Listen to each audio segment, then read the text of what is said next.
What if the present moment you feel right now doesn't exist at all? Not as a philosophy, as physics, as something Einstein forced reality to admit. Let's do a quick, uncomfortable test. Look around you.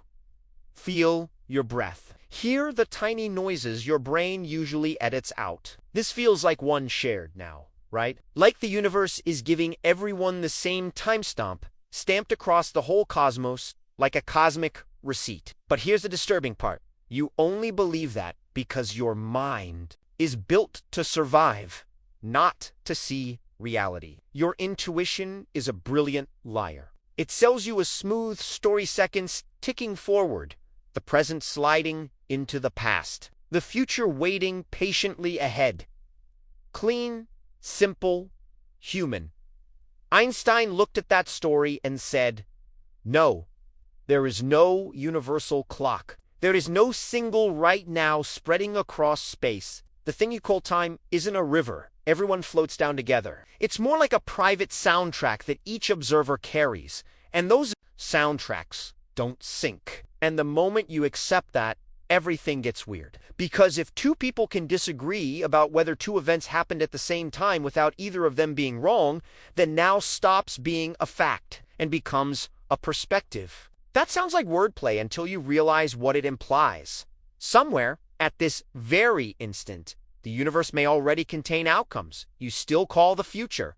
Not because of mysticism, because of speed, because of light, because reality has a limit built into it, and that limit shatters the idea of a shared present like glass. So before we even touch black holes or cosmic time travel, I want you to hold on to one question. If there's no single present, then what exactly is your life moving through? If that question just made your stomach tighten a little, good, because it means your brain is doing what Einstein's ideas always force it to do.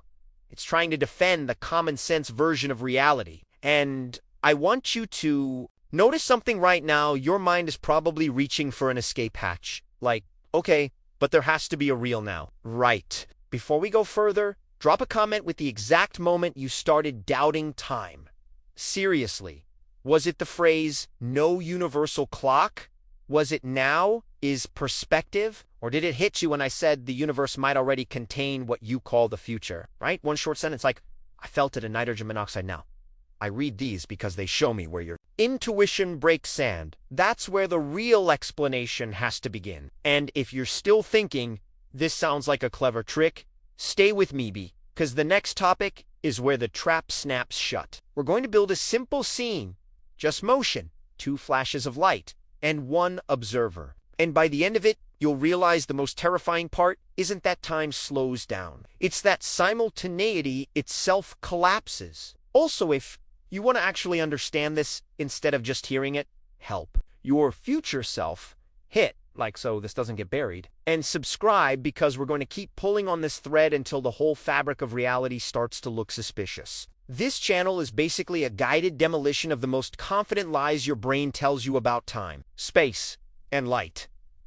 All right, take a breath, because in the next part, Einstein is going to destroy the idea of a shared now using the simplest thought experiment ever. And once you see it, you can't unsee it. Imagine a long train moving smoothly through space. No noise, no shaking, just constant motion. Now imagine 2 lightning bolts striking the front and the back of that train at the exact same time at least. That's what a person standing on the platform believes. They're exactly in the middle. Light from both strikes reaches them simultaneously. To them, it's obvious. The strikes happened at the same time. Case closed. But Einstein asks you to do something deeply uncomfortable, is steppy onto the train. Now you're standing in the middle of the moving train instead. The train is gliding forward, which means you are moving toward the light coming from the front strike and away from the light coming from the back strike. Light still travels at the same speed always, no matter what, but you are no longer symmetrically placed. So what happens? You see the flash from the front before you see the flash from the back. And here's where intuition panics. Your brain wants to say, well, that's just because you moved. But physics doesn't allow that escape. If light's speed is the same for everyone, and Einstein showed it must be, then the only possible conclusion is brutal. The two lightning strikes were not simultaneous for you on the train. Same events, same universe, same physical laws, different now, and neither observer is wrong. Let that sink in for a moment, because this is the crack where the whole idea of time starts to fracture. Simultaneity isn't a property of reality. Itself, it's a relationship between events and observers. There is no master clock in the sky declaring what counts as at the same time.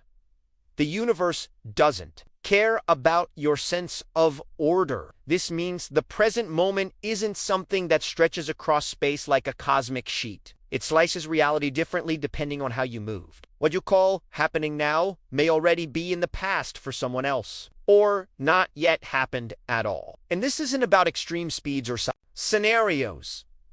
The effect is always there, tiny, at human scales, yes, but real. GPS satellites literally have to correct for this, or your phone wouldn't know where you are. Your location depends on the fact that time refuses to behave. So, if simultaneity collapses, the question becomes unavoidable. If there's no shared now, then what is time actually made of? And why does light get to decide? Because once you understand why light has this power, you'll realize time isn't just flexible. It's negotiable. Here's the unsettling rule Einstein uncovered, the one your intuition keeps trying to dodge. Light does not negotiate. It doesn't care how fast you're moving, how heavy you are, or what you expect to happen. Every observer, everywhere, measures light at the same speed. No exceptions. And that single fact forces reality into a shape your brain was never designed to accept. Because if light speed is fixed, then time can't be. Think about what that really means. Speed is distance, divided by time. If the speed of light never changes, something else has to give. Space can stretch, chimi can slow. Lengths can shrink. Reality bends itself to protect that one cosmic rule, and it does this quietly, constantly, everywhere. This is why clocks don't just tick, they argue. Move faster, and your clock slows down relative to someone at rest. Not metaphorically, it feels slower. It physically records less time. Two identical clocks reunited after different journeys will disagree about how much time passed. The universe allows this disagreement because there is no referee. Now push this idea further, because here's the twist most people miss. If time itself adjusts to keep light honest, then chimi isn't a background, it's a variable, a flexible dimension stitched together with space into something inseparable. Space tells time how to behave. Motion rewrites duration, and suddenly, 1 second stops being a universal unit and starts becoming a local experience. This is where past and future begin to blur. Because if different observers carve reality into different slices of now, then those slices overlap. Your present can include events that another observer classifies as future, not in theory, in principle. Right now, across the universe, there are observers whose present intersects parts of what you would call not yet.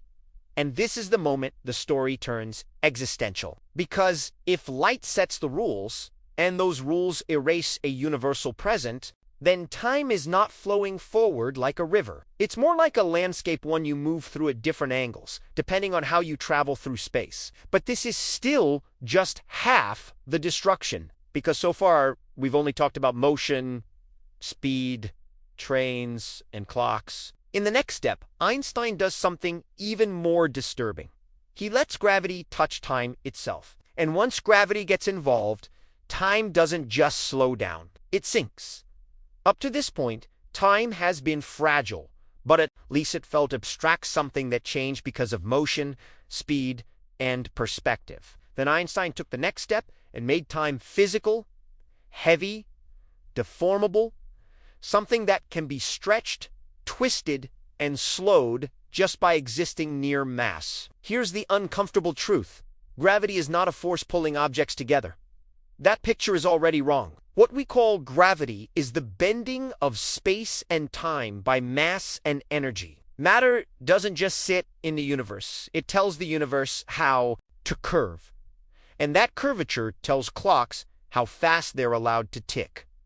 This isn't philosophy. A clock on the ground runs slower than a clock in orbit. Right now, satellites above your head are aging faster than you are. If engineers didn't correct for this, GPS would drift by kilometers every day. Your sense of location works only because time is already broken. And once you accept that gravity slows time, something chilling follows. The stronger the gravity, the slower time flows. Nia, black hole. Time doesn't just stretch, it nearly freezes. To a distant observer, objects falling and never quite cross the horizon. They fade. They slow. They become stuck in an eternal almost. So ask yourself what that implies. If time can slow to a crawl, depending on where you are, then time is not a universal process. It doesn't pass equally everywhere. It behaves more like a material one that can pool, thin, or warp under the weight of mass. This destroys the idea of a clean separation between space and time. They're fused into a single structure. You don't move through time independently of space. You move through space-time as a whole, tracing a path that depends on gravity, speed, and energy. Your life is not a timeline, it's a trajectory. And here's the emotional crack most people feel at this point. If time bends, then the universe doesn't have one rhythm.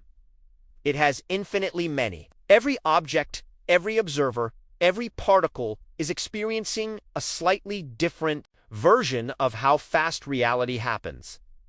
Which leads to the most dangerous question yet. If there's no universal clock, no shared present, and no single flow of time, then what actually exists? Is the future waiting? Is the past gone? Or is the entire structure already there, laid out all at once? That's where Einstein's most unsettling implication appears, one that turns time from a process into a place. Up to this point, most people try to rescue time by clinging to one last idea. Maybe the laws are strange. Maybe clocks disagree. Maybe gravity bends things, but surely the present is still real. Surely the future doesn't exist yet. Surely the past is gone. Einstein didn't think so. If space-time is a single four-dimensional structure, dimensions of space and one of time, then nothing in physics privileges now. The equations don't mark a moving present. They describe a complete geometry. And in that geometry, past, present, and future sit side by side like different locations on a map.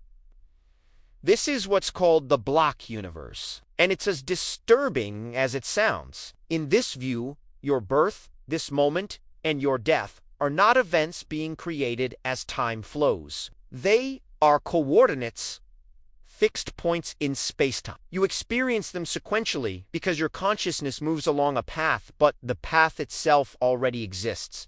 Think about that carefully. When you remember the past, you're not recalling something that vanished. You're accessing a different region of the block. When you anticipate the future, you're not imagining something unreal. You're pointing toward another region you haven't reached yet. This doesn't mean everything feels predetermined in your daily life, but it does mean the universe doesn't wait for you to arrive before existing. There is no cosmic refresh button. Reality isn't being generated frame by frame. It simply is. And here's the twist most people miss. Relativity almost demands this picture, because if different observers disagree on what counts as now, then no single present can define what's real. If one observer's present includes events that another observer calls future, you can't say the future doesn't exist without contradicting physics itself. So the flow of time, the sensation that moments are passing, isn't something the universe is doing. It's something you are doing, a psychological experience layered on top of a static structure. That realization lands hard, because if the universe is a block, then nothing is truly erased. Every joy, every mistake, every version of you at every age still has a place. The universe remembers everything even if you can't. But this raises a final, uncomfortable tension. If the future already exists, where does choice fit? Are you deciding anything? Or just discovering what was always there? That conflict is where physics collides with philosophy and where Einstein himself grew uneasy. This is the point where the room usually goes quiet, because the block universe doesn't just challenge time, it challenges you. If every moment exists as a fixed region in space-time, then what happens to choice, intention, and responsibility?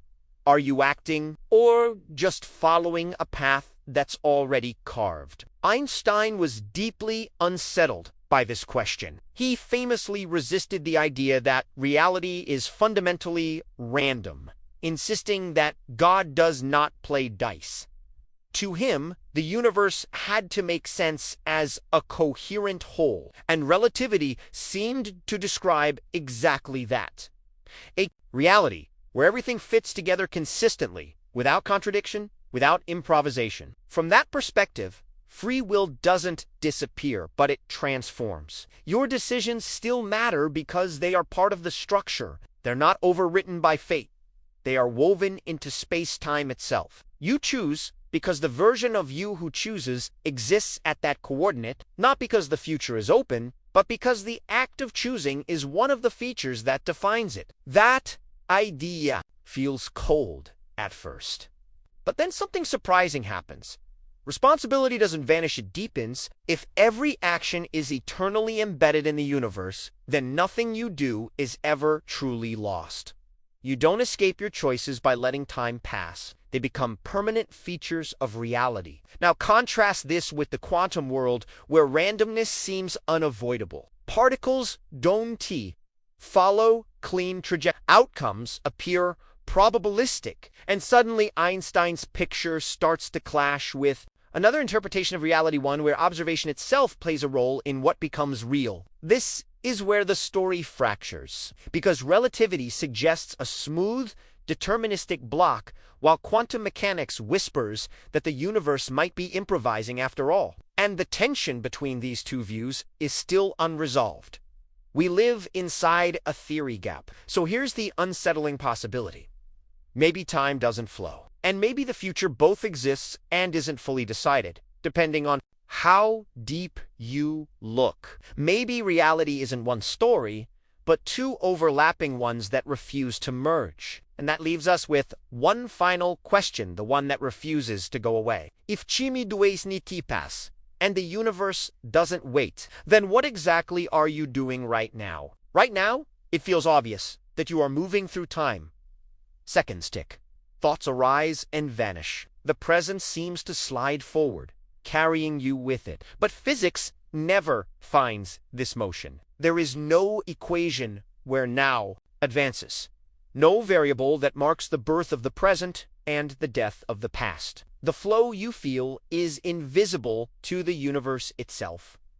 So, where does it come from? What you experience as time passing may be closer to how memory is arranged than how reality is built. Your brain doesn't perceive space-time as a whole.